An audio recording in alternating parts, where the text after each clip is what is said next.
Welcome to the neXup podcast. Now, I'll be honest with you.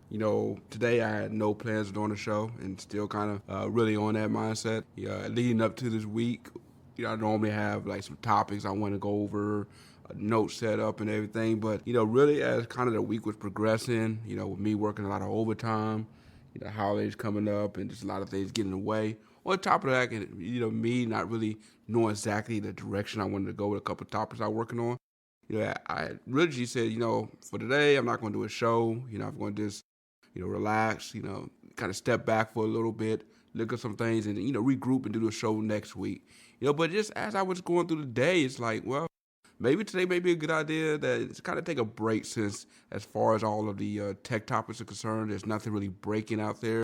I mean, there's some articles out there, but nothing that's like really breaking and really need to just dive into. It's like, this week was just kind of perfect as far as tech. It's like everyone kind of felt like I could say it's like 4th of July was upon us. And, a lot of news didn't really break that was going to take away from people being able to spend time with their family, enjoying festivities and stuff. So, yeah, like a perfect week for that. And everything kind of lined up that way. And so I'm like, I kind of didn't want to take away from that and want to kind of enjoy this week and enjoy the 4th of July weekend period, But again, as I was going through the day and knocking out some chores, changing some oil and stuff like that, which I would talk about later, I just started thinking about some things. And I'm like, well, it'd be nice to go ahead and just pop the mic on and, and kind of take advantage of the day and, maybe do a show that was different, instead of being hammered around tech, which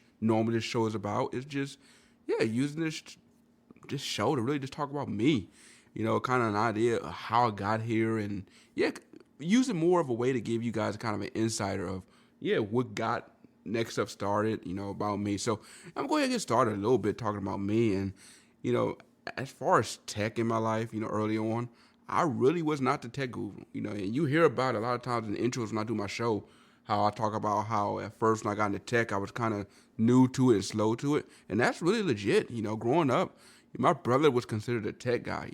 We always went to him. He used to do all the things with computers. And, if you were to like look at where we were growing up and kind of projection, we all thought that he was the tech guy. He's going to be the tech guy, the tech guru. And no one really thought me anything with tech.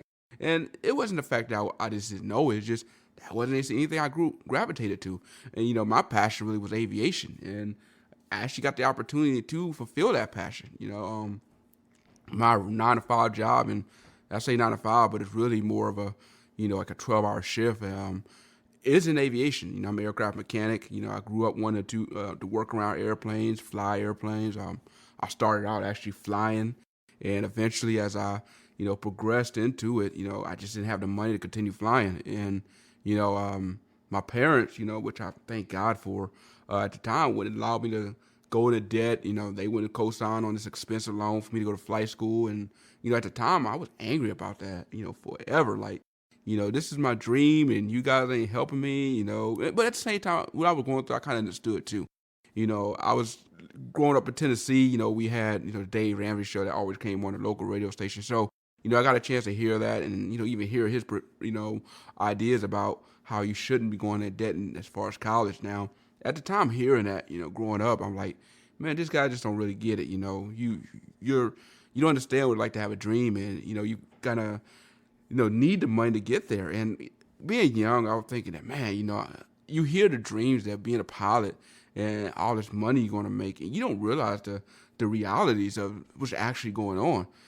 So yeah, but I was actually going through there wanting to be a pilot and go to flight school and do everything I needed to do to get there. And, as I started to go on, I didn't have the money for it. I ended up going to A&P school with the idea that, okay, I'll go to A&P school, use my A&P to get me into flight school and start flying. But as I started working on my career, being an aircraft mechanic, I got a chance to kind of see, the all the inner workings of the airline, and now that I'm in my current job as maintenance control, yeah, I feel like where I'm at is a blessing. I know early on I said I wanted to be a pilot, but I'm actually enjoying where I'm at. I see kind of the struggles that some of the pilots go through, especially on holidays or long flying days and aircraft break, and they could be stuck in the outstation. And I have the opportunity for the most part to be home every night, and I like that as a mechanic. Plus, it allows me to do a lot more, on my off days, which is build this show. Yeah, so that's a little bit about me. That's like I said again. I started out not really knowing too much about tech. It's really wanting to get into aviation. So, and like I said again, thought my brother would be the tech guy, and things kind of flipped. The Motorola Droid changed it all.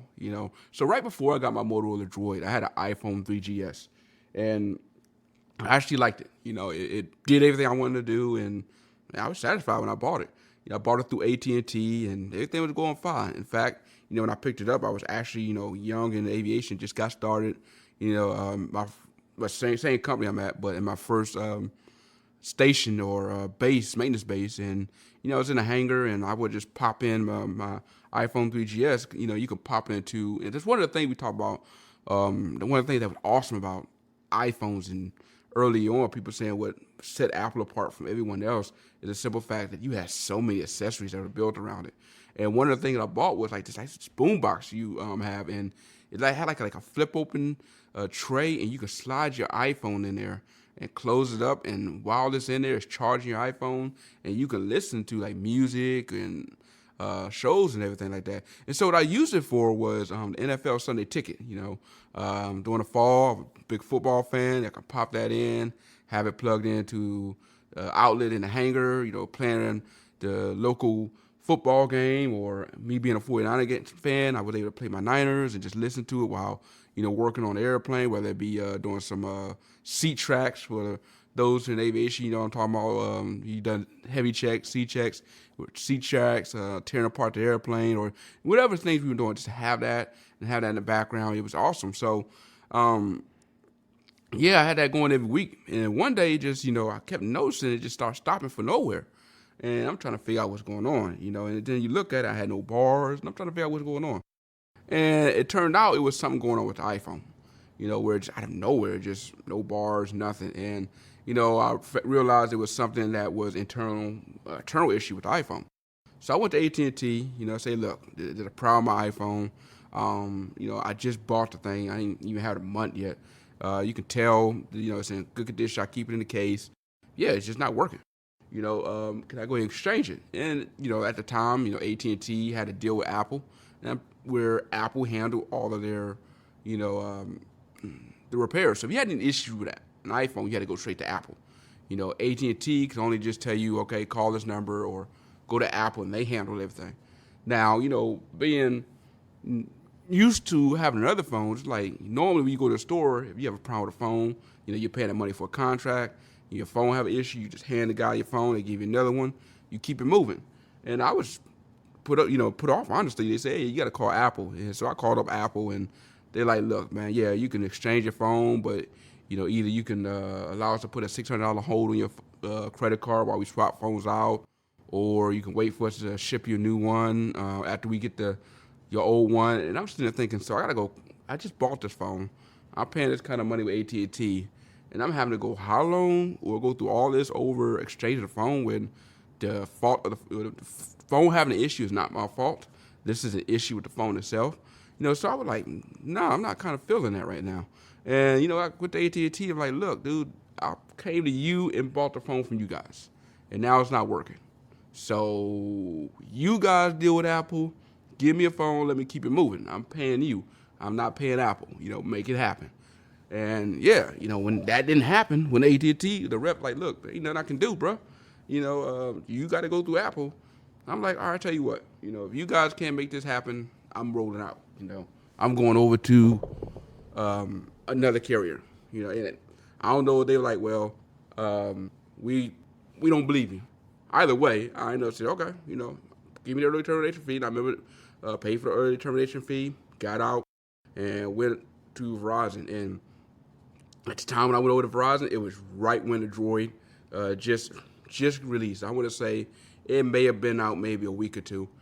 And, when I went over there, I wasn't actually expecting to get the Droid. I was trying to get what was the hot phone at the time? It was the BlackBerry Storm.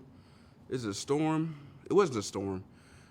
It was the one with that little flex keyboard or whatever like that. But anyway, so I went over there to get that, and the rep like, hey, man, you ought to get this Motorola Droid. It's hot. And I'm like, I don't know, man. I just want something. I know BlackBerry. I hear about BlackBerry. Let me go ahead and roll with that. And he like, seriously, bro. Check out the Droid. I think you're going to like it. So it's all right, cool. Pick the Droid up, and it was kind of cool at first, You had the little Droid ringtone, the little Droid sound every time you did anything or you got a notification, and that was all cool and everything. But the one thing that kind of set me off, it didn't have an NFL Sunday Ticket. BlackBerry did. Windows Phone had it. But the Droid didn't, So I'm like, you know what? The phone's nice, but I want my NFL Sunday Ticket, and this phone don't have it. So, yeah, let's change it out. And thankfully, he wouldn't let me change it out. He like, bro, I'm telling you, just chill, man. It's coming. Android's new, but they know what people want. It will be here. I'm telling you, if you make this exchange, you're going to regret it. Stick with the Droid. So, despite me really battling and thinking about swapping out, I stuck with it. Thanks to the rep there for making me do that. And, yeah, soon afterwards, it did get NFL Sunday Ticket. Now, I remember sitting there going through forums and looking, or actually Googling, hey, when is this going to get the Sunday Ticket? And found myself on forums like Phone Dog. I remember that's the first forum I ever found myself on, and looking up information and just following that information like a hawk, just waiting. Okay, when is the Sunday Ticket coming out? When is the Sunday Ticket come out? And then it eventually led me to Droid forums, and I think it was Droid forum, and I think it was Fandroid was the other one. I can't remember what the other forum was, or Android forums. That might have been it. But yeah, and I kept just going there looking for stuff about NFL Sunday Ticket. And eventually, the Droid did get an NFL Sunday Ticket. And once it did, I was like kind of cool after that. I started learning the Motorola Droid and Android ecosystem. And yeah, I started, enjoying it. And the more and more, I kind of started learning more about the Android system and seeing kind of the movement around and how it was picking up. It was kind of cool. Eventually, as I started using the Droid more, I started seeing the rooting community, especially once the Droid got root, started building up, and it was an exciting time to be in Android. After that, I started learning how to root. And I remember the first time I actually tried to root. And, again, this is one of the things I talk about in my intro a lot. I remember the first time trying to root and didn't have a clue what to do. And I really didn't. I'm kind of new to it. I was afraid to it. Like a lot of people are afraid of, quote, bricking my phone, which is making the phone useless and thinking I'm going to be out of luck as I went to the store. Like, yeah, man, I tried to do this thing on my phone where I try to jailbreak it, and now it's not working. And, expecting the rep to be like, well, I truly hate it for you, but you out of money then. You voided your warranty. And I was kind of expecting to see stuff like that. But yeah, early on, I remember the first time rooting my phone and being a little nervous about it and unrooting it and then rooting it and unrooting it and, not really understanding what root could do. And what really swayed me over to really rooting the phone was Shows Mod. They came out the Shows Mod updater app, and the version they came out with, it was kind of emulating, I want to say it was 2.1 Froyo, I believe, that it was either Gingerbread or Froyo. I believe it was Froyo that had just came out on the early Nexus phones.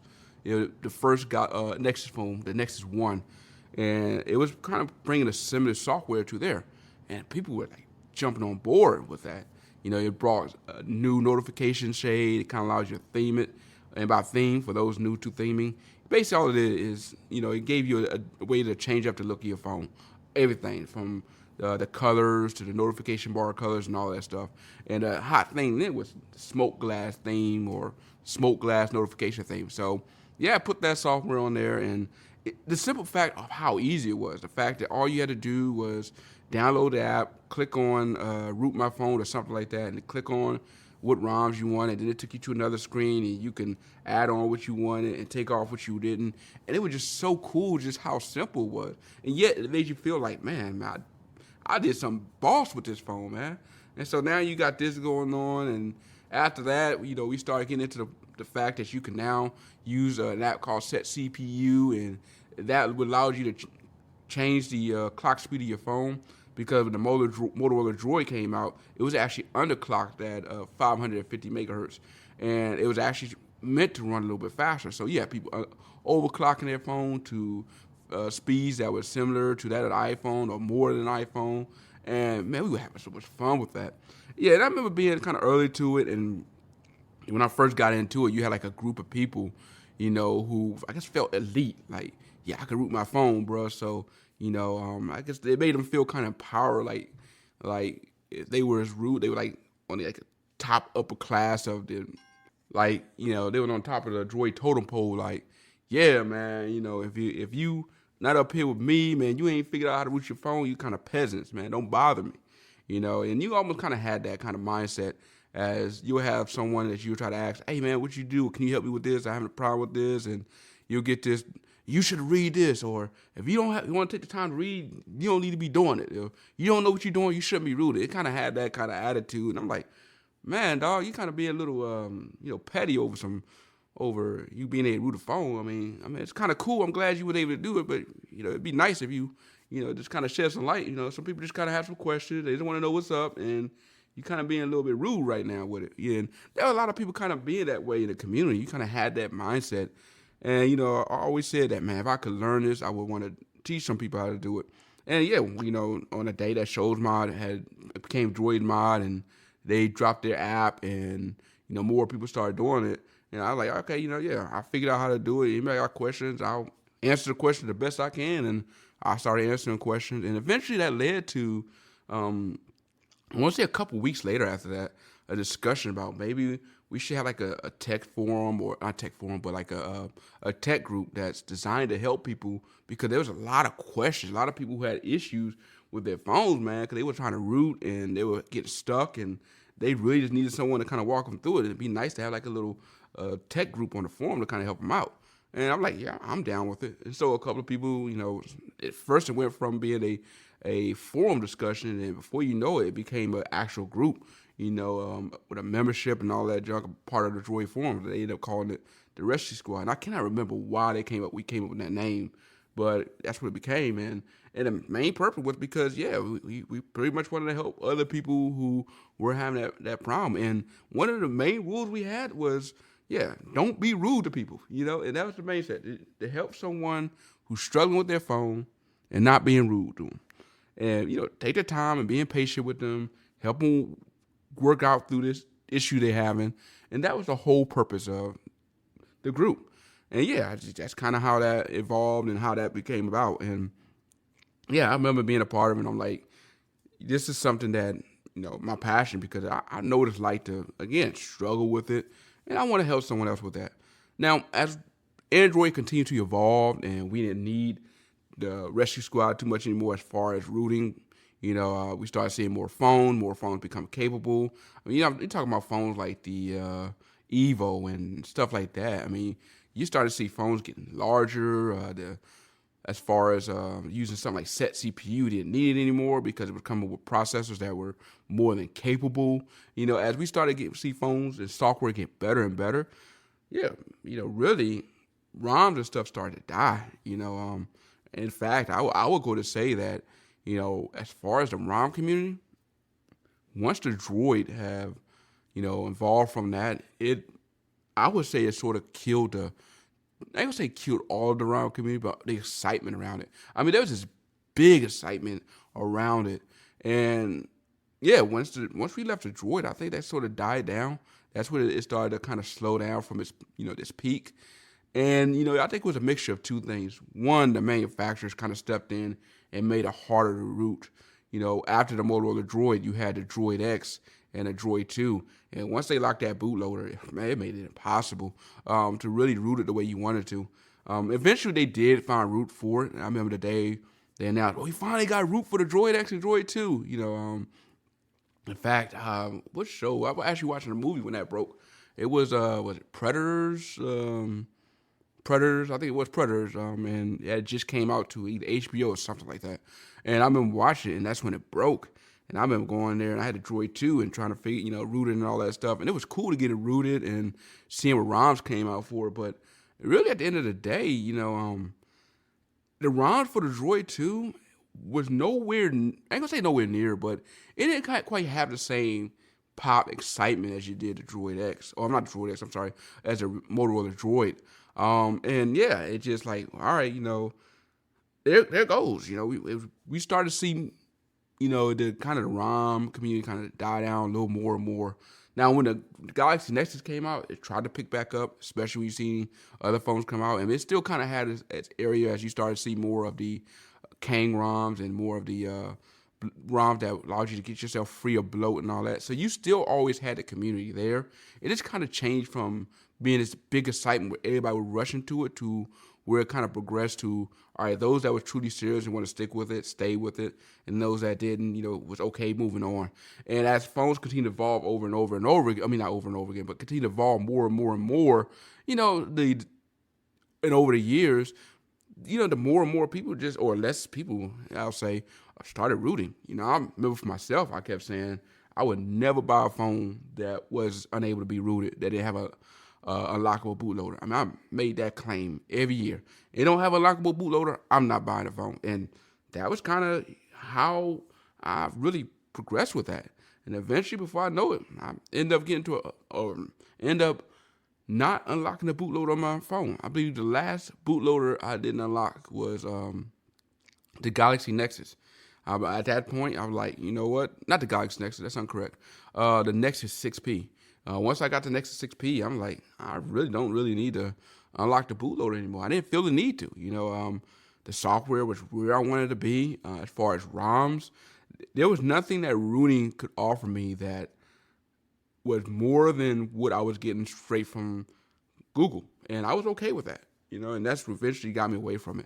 Now, as I progressed away from rooting and ROMing, I found a way to, move my energies to writing about it, and really right after the craze for rooting kind of started to die down, I started getting into writing articles anyway. And anytime a big story broke when it came to dealing with anything with Android in particular and rooting, I wanted to be around just writing about the latest phones, the latest software. And I remember the first article I started writing about it, I think with DG Storm, he was actually in charge of Droid Forum's news article team or whatever. And I started writing articles little by little, and he would just critique it, as I joked around, he would mark it up with a lot of red, kind of just saying, okay, you need to fix this and fix that, work on your grammar, work on how you flow it. And as I continued to write more articles, he continued to critique it more, and I started getting better and better with it to the point he was like, man, you're really getting better with your articles, man. Keep writing. And I just kept writing, and I just kept writing more and more articles, and it got to the point where, he allowed me to do more articles, more exclusive, more things, and I started, having a passion with that. And yeah, I remember kind of just wanting to do more and more writing about it, and eventually led me from just, going from writing about news articles about Android to, writing about sports and writing about other topics. I just wanted to write about anything I was passionate about. And it wasn't always just, let's say tech related. It wasn't always just about Android. Eventually, I wanted to talk more about anything Apple did, because as much as I'm a big Android fan, I do understand the need of having Apple there. How Apple makes things better as far as competition. Anytime Apple continue to grow, it pushes the Android manufacturers to grow and vice versa. And I always kind of felt that, them continue to push each other makes things better for both sides in general, and it was one of the reasons why when a couple years back when Apple and Android companies were suing each other and hit each other with patent suits, I'm like, man, this is kind of bad for the ecosystem in general because they both borrow from each other. And it's like, if one can borrow something from the other to make it better, why not? At the end of the day, especially Android, it's open source. So in theory, anyone can take something from it. And as far as Apple, it's like, man, calm down. A lot of these patent suits. Just, you know, at the end of the day, you are just as guilty of taking things from other people as anyone else. A lot of the things that Apple do, they didn't come up with themselves. They just took someone else's idea and found a way to work it into their own ecosystem. So it's like, chill out with the patent suits. Let's continue to evolve from each other. And over the time, as you see now, that's basically where it got to. Apple doing their own thing, Google doing their own thing, and then you got Galaxy that kind of built itself and became its own version of Android. And yeah, I just kind of love where we at and just being able to write about it. And now a little bit about the writing, just real quick, a little kind of background on that. When I was going through the early days of the Droid, at work when I was still, when I was working on airplanes at my first maintenance base, and even as I would go to school to get work on my bachelor's degree, as I wanted to work on my bachelor's degree in, I forgot what, aeronautics. And I was going to Embry-Riddle, and there was a night class you can take there. And in fact, something funny about there, when I was going to class one day, I remember when, I think it was 2.1 Froyo, when it was rumored that it's finally been released out there for everybody to download it. And I remember just how the forums just went crazy. I mean, easily, I want to say like 20, 30, 40, 50 pages in like an hour. People just talking about what they wanted on the phone and the rumors, software, and all that stuff. But yeah, but anyway, going through school then, I remember going through, I think it was English Comp 3 or something like that, or 4, I forgot it was. And, at that time, I had been in my career for about a year or two. And anyone who's been around aviation, especially a mechanic, when you fill out a law book, it's like an active thing. It's not a passive writing. It's basically you saying what you did. It's a different form of writing. Removed this in accordance with this manual, or replace that. Change this out. You basically get to the point. What's the reference? And that's pretty much how you write. And I was starting to get used to that. And my English comp teacher say, okay, you write like you do at work. And I'm like, well, at work, this is how we write. We basically get to the point. There's no backstory. You got so much room to put your information, either a task card or a law page or whatever. So you didn't have time to write this long page out. And plus, they always taught you not to do that. Get to the point. You don't want to put too much information there. What did you do? What reference you use? If it off check good, or are you moving it forward for somebody else to off check it later? Get to the point. And I remember the teacher saying, well, you never know. You may one day write for a newspaper or write an article or something. And I remember laughing at her saying, look, there's no way I'm writing any newspaper or writing for anyone. This is my career in aviation. I don't need this, So, but anyway, I got through the class and everything. And I remember, now, and even then when I was writing for Droid Forum, just laughing and thinking how I remember telling that teacher, there's no way I'll ever write articles for any publication ever. And yet, here I am writing articles, and I still do that now.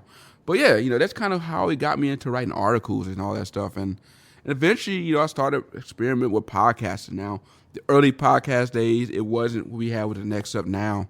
Kind of what I did first, I did like a miniature podcast, I guess for Droid Forums, where we talked about phones. And I think I did it through the first time we did it. I want to say we used, is it YouTube Live, I believe, or Hangouts Live? It was Hangouts Live what we used the first time. And we used that to kind of video us talking about different things as far as Android. And that was the first time we did it. That kind of died off. And then I think I did the second thing I did, I started continue to experiment with it, where I did like some videos of me talking about, what was it? Oh yeah, the TV app. It wasn't a TV app. It was a game, NVIDIA Shield TV, that's what it was, the NVIDIA Shield TV. So pretty much, yeah, I did a video showing me kind of unboxing, explaining it, talking about that.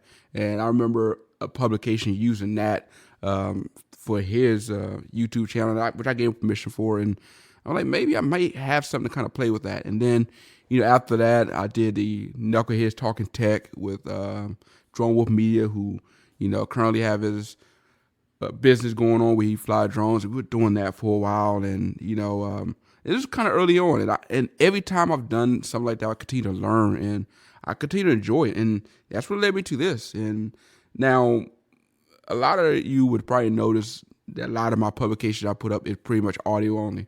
I really do video, and if I do video, it's like me talking in the background. You kind of see slideshows and stills and all that stuff. And people are like, so what digs? Why aren't you putting a video up? And to kind of answer that, so I do have an older an older MacBook Pro.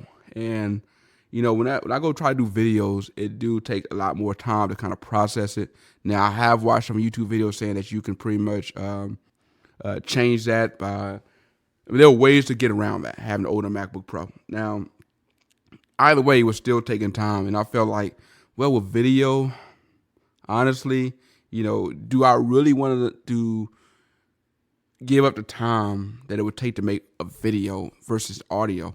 And honestly, I prefer audio now. And this is why. So early on, this goes back to when we were doing a Knuckleheads Talking Tech. So I would do editing of videos. And for like a 20 or 30 minute video, we'll start a video around 5 o'clock, be done around 6, 7, maybe 7 o'clock. I want to say, actually from 3 to 4 o'clock around that time was a lot of pre-show for on my end, just to prepare for it. And then we do like maybe an hour trying to get him connected, get me connected on the same thing. We would bounce from Skype to YouTube Live to this and that, and finally get it up. So we have it going, and then we'll finally shoot the video talking to each other.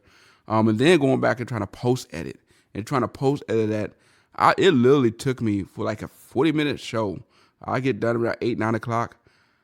I will be up to like 2, 3 o'clock editing, trying to get it going. Mainly because, again, the MacBook Pro, trying to get that right, and just, just so much, getting that going and then it processing. And I remember one day getting burnt out. I just lost it. Like, man, I'm just tired of it. And so I like, you know what? We're going to take a break from it for a second. And that's it. That kind of ended in Knuckleheads Talking Tech, mainly on my end, because, at the time, I kind of was still trying to figure out what I wanted to do there. And I learned from that, and I learned the capabilities that I have, and I used that to take more time to, really learn what I wanted to do, what I wanted to build. And I kind of stepped away from it, opened up my eyes a little bit more, and I asked myself kind of what I wanted to do. And I always said that, if I ever do this, I don't want to become a job. I want to become a passion. I want to love doing it. And if it ever become a job, if it ever becomes stressful, if it ever become to the point where it's getting out of control, where, like I said, I'm up to 3, 4, 5 o'clock in the morning, I'm not getting sleep, it's weighing on me, and I'm getting frustrated, then I'm doing something wrong. I understand the value of work, but I want to spend more time building it, and not so much time trying to do the nitty gritties of that. Now, I know that there are ways to kind of around the video aspect of it. One, I can get a newer computer. Now, my current location, if I was to get a new computer, I won't have a place to really set it up. So I say, all right, I'm not quite wanting to do that. And plus, I say, you know what? With audio, it's a smaller file. It makes it easier for me to edit. And plus, it gives me a time to get that right.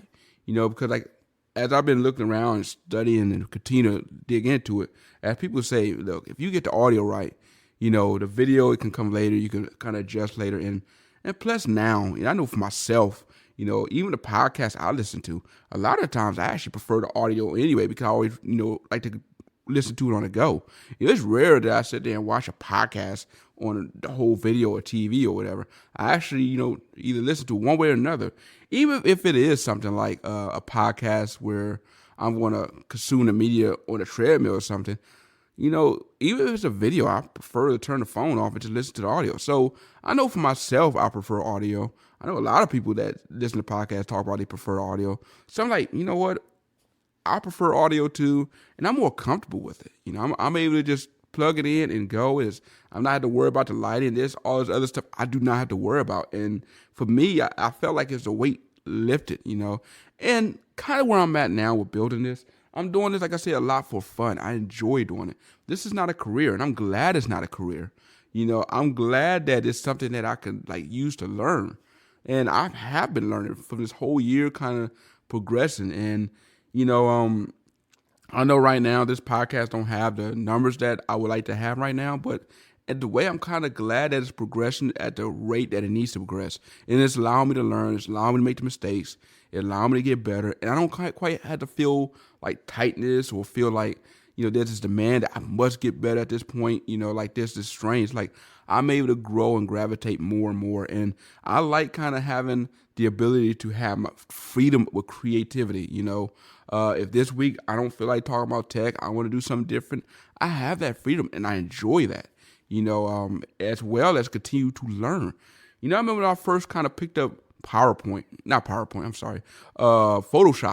and kind of first getting into that. And the first photo I edited, it wasn't so good. And, learning that on my own, going into different YouTube channels and learning how to photo edit and actually doing it and getting better with it and better and better and kind of evolving it to the point where I'm still learning, but I can see where I'm at now versus the first photo I ever edited.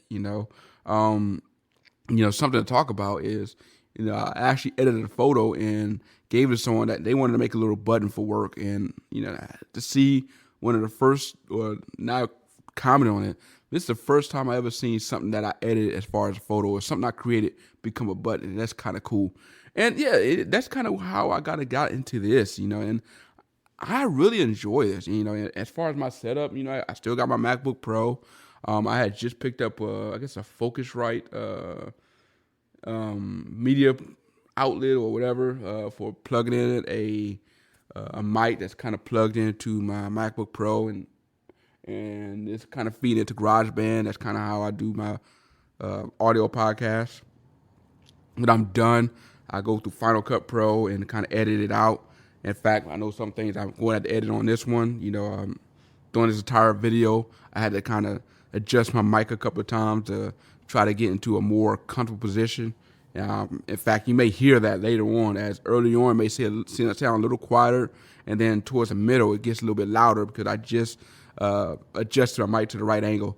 But yeah, I just love the idea of just having the freedom to grow, to learn, to kind of get into this and not feel strained or pressured or any of that, and just enjoying it. But yeah, what kind of got me into today's show as I kind of close it out was, so like I said, I wasn't even planning on doing a show at all today. I had planned on just relaxing and going to change my oil. So I got this little ramp off of Amazon. I got a ramp, and then I said, well, I'm already there. Let me go and get an oil filter and get some Amazon oil. And by the way, if you haven't got a chance to watch a couple YouTube videos, there's some videos out there that compare Amazon's oil to what's out there on Amazon's Essential. And I actually use the full synthetic oil. So if anybody uses full synthetic oil, you know how expensive it is. So if you take Amazon's full synthetic oil and someone compared it to the leading brands of full synthetic oil out there, and it compares very well. So after seeing a couple YouTube videos on that, I said, all right, I'm going to pick up a 5-quart bottle. While I'm there, let me go ahead and get a filter and go ahead and do that on there. And this is literally me, after I'm done, kind of comparing the prices. So, going to my Amazon.com right now. Just give me a second and pull up my previous orders. So for the Tough Guard filter for my car, it's a Fram 6607. It came to $6.82. Now, I actually went to the local auto shop. I'm not going to say their name, and compare their prices. So for them, their Fram Extra Guard is $8.99. Now, to be fair, I did go to Tough Guard because it's cheaper. So let me actually compare how much it would be if I was to go to Fram Tough Guard. So let me go ahead and go Fram 6607 oil filter. Let me see how much for the same kind. So for the Extra Guard, it's showing $4.84, almost half of what it would be at the local auto shop down the street. So that was for that. Now let me also look at how much the oil was. So for a 5-quart bottle of 5W30 full synthetic oil, Dexo S1 Gen 2 came to $18.39. And let's see, the leading 5-quart bottles. If you was to go with Castrol right now, you're looking at $29.99 for 10W30. That's just for the conventional oil. So let me go ahead and pull up full synthetic. So for full synthetic, I got Valvoline 5W30. That would come to $32.99. Actually, $37.99 originally. They have a sale right now. We can get it for $32.99. Pennzoil, full synthetic, same weights, $37.99.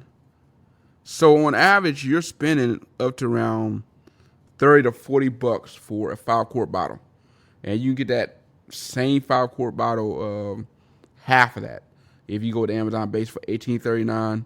And I'm able to get, if I was to get the same oil filter that they had through Amazon, it would be $4 and some cents. Now, I end up going with the Tough Guard for mine, but yeah. So just looking at that, for someone out there looking to change their oil, do some stuff in their car, look at Amazon. You may be surprised how much cheaper you can get some stuff on there, and stuff like oil changes and wiper blades and all that stuff. If you can plan in advance, you can go and order that stuff a little earlier, save a little money. Now, I'm not against supporting your local auto store. In fact, this auto store that I was talking about, I actually went there to drain the oil that I had drained. 'Cause a lot of those places allow you to dump your used oil in the back. So, I still will go ahead and support them. I actually end up buying some minor stuff there, $5 or $10 knickknacks that I needed. But yeah, at the end of the day, if you're looking to save some money, check out the Amazon for a lot of car stuff. You may be surprised at a lot of the stuff that you're looking to do, especially if you guys are looking to do a lot of stuff on your own. Check that out. And now I'm not saying Amazon is cheaper than everything, because, definitely do some shopping, shopping around, because there are some things I saw on Amazon that's actually more expensive than it would be if you went to the store. Mainly foods. I remember a couple times I'll buy some of them con bars thinking they were better and cheaper. And I remember price checking it and going to like the local Walmart and even Publix. Like, man, it's almost double on Amazon as it would be if you go to the store. So there are some things that are actually more expensive on Amazon, but definitely look into what you're buying. Be willing to shop around, and yeah, definitely save some money if you can. But anyway, we're about to go ahead and close out. I said I don't want to let the show get too long, but that's pretty much a little bit about me, kind of what got me into this, how I got into podcasting, and kind of the goals I'm having for this. And yeah, as much as I want to see this thing grow to where I am getting those kind of numbers, similar to the people that I, listen to myself, I'm okay right now with having the time to learn. Hopefully I do eventually get to the point of 10,000 to 100,000, or maybe a million listeners. But, for right now, even if I have a small amount of listeners, I'm okay with that, because again, it's allowing me to grow at the pace I need to grow, allow me to get better, allow me to make mistakes, and not having to deal with any of the, some of the issues that some of the bigger YouTubers may have, as far as having to meet demands or deal with different things. Now, don't get me wrong, I do want to go to that point, but yeah, I'm okay with growing at the pace that I need to grow.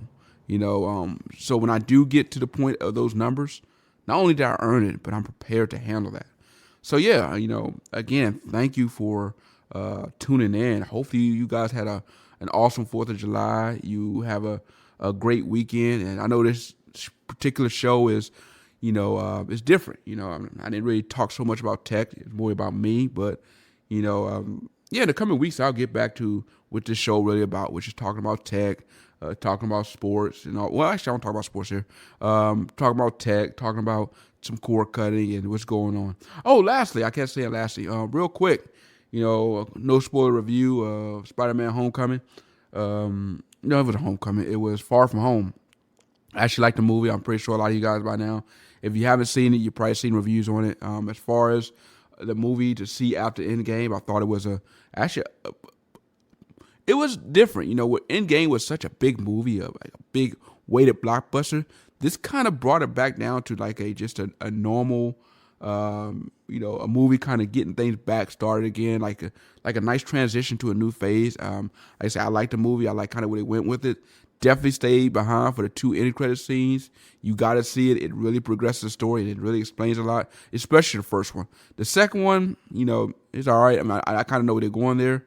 I'll probably save that for later when it's been out long enough. We could talk about spoilers, but for now, I think the second one was trying to emphasize something about a comic book. You'll know if you see it, but I guess it's kind of harping back on something in the comic books. But the first one was really big, and yeah, it has a lot to do with the story, and I think it's going to really change what they do with the story going forward. But anyway, this is the neXup. I didn't really talk tech today. This was, I guess, more the neXup, just relaxing today. And thank you again, like I said, for joining me. You guys have a good weekend, and enjoy some soccer tomorrow or Sunday. You got the Women's World Cup as the U.S. go against Netherlands, and hopefully the women's soccer team go ahead and go to the next round and eventually get the gold. I'm out.